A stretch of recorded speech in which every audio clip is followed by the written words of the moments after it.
Assalamualaikum warahmatullahi wabarakatuh. Bagaimana kabar tak semua? Semoga kita semua dalam keadaan sehat walafiat. Materi kita kali ini adalah bersih itu sehat. Agama Islam adalah agama yang cinta pada kebersihan. Coba anak-anakku sekalian, tahukah kamu apa perbedaan antara bersih dan suci? Bersih artinya bebas dari kotoran, sedangkan suci bebas dari hadas dan najis. Bersuci biasa juga disebut taharah.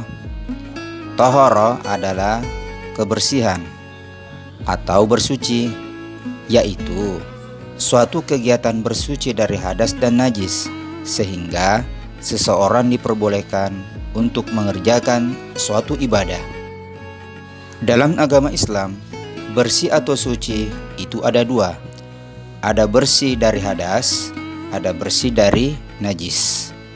Yang pertama adalah hadas. Tahukah kamu apa yang dimaksud dengan hadas? Hadas adalah keadaan yang menyebabkan seseorang tidak dapat mengerjakan ibadah kepada Allah Subhanahu wa Ta'ala. Hadas itu terbagi dua. Yang pertama ada hadas besar, dan yang kedua ada hadas kecil.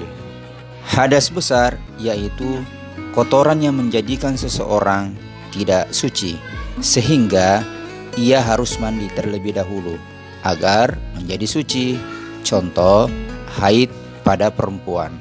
Yang kedua, hadas kecil, yaitu kotoran yang menjadikan seseorang tidak suci, sehingga ia harus berwudu atau tayamum agar menjadi suci. Contohnya buang air kecil atau kencing, buang air besar, buang angin.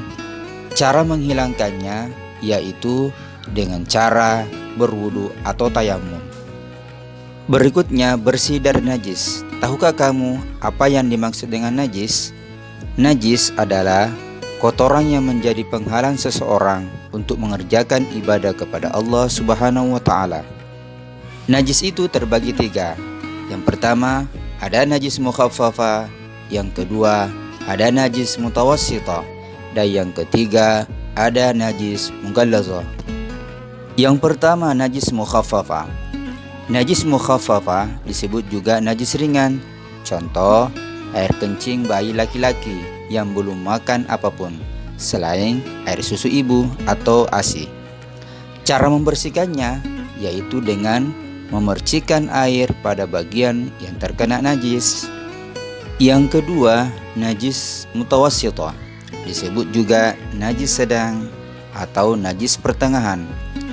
Contohnya air kencing, termasuk air kencing bayi perempuan atau tinja atau kotoran manusia, darah, nanah, atau bangkai, selain ikan dan belalang. Cara membersihkan najis mutawassithah yaitu mencucinya atau menyiramnya dengan air pada bagian yang terkena najis, sehingga bagian tersebut bersih dari sifat-sifat najis seperti zatnya, warnanya, rasanya, dan baunya. Yang ketiga, najis mughallazah, disebut juga najis berat. Contohnya jilatan atau air liur anjing atau bersentuhan dengan anjing.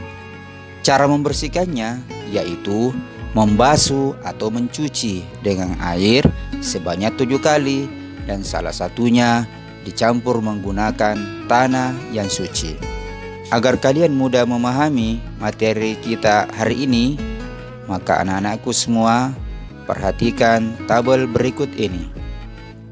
Tugas selanjutnya, baca kembali buku LKS Agamata mulai dari halaman 39 sampai halaman 40. Lalu, kerjakan soal berikut ini. Semoga dengan kalian menyimak video ini, kalian semua bisa memahaminya dengan baik. Sekian dari Ustadz, tetap semangat di rumah dan jangan sama sekali tinggalkan sholat 5 waktu tak. Assalamualaikum warahmatullahi wabarakatuh.